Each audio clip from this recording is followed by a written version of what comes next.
Halika na sangkay panabo na kita dito sa Gandara, Samar. Ang tabo ay isang pansamantalang pamilihan o tiyangge na ginaganap sa isang tiyak na araw ng linggo sa mga barangay o bayan. Dito nagtitipo ng mga mag-uuma, mangingisda at maliliit na negosyante upang magbenta ng kanilang mga produkto tulad ng gulay, isda, karne, prutas, damit at iba pa. Sa mga probinsya sa Samar at Leyte, ang araw ng tabo ay isa sa mga pinakaabangang bahagi ng linggo.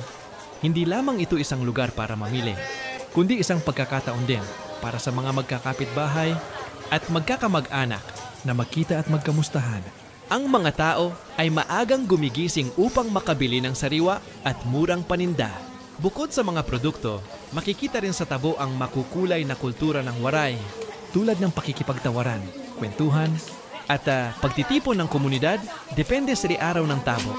Pero kadalasan ito ay araw ng linggo.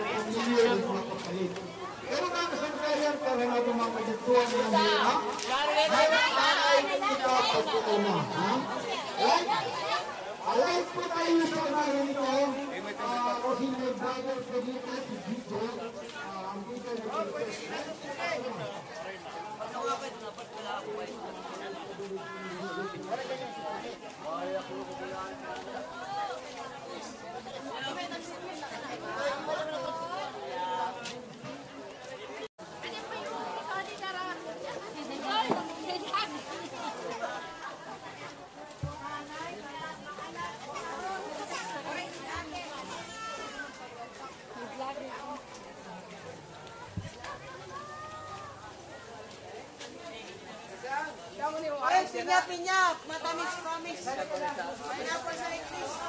Hi guys!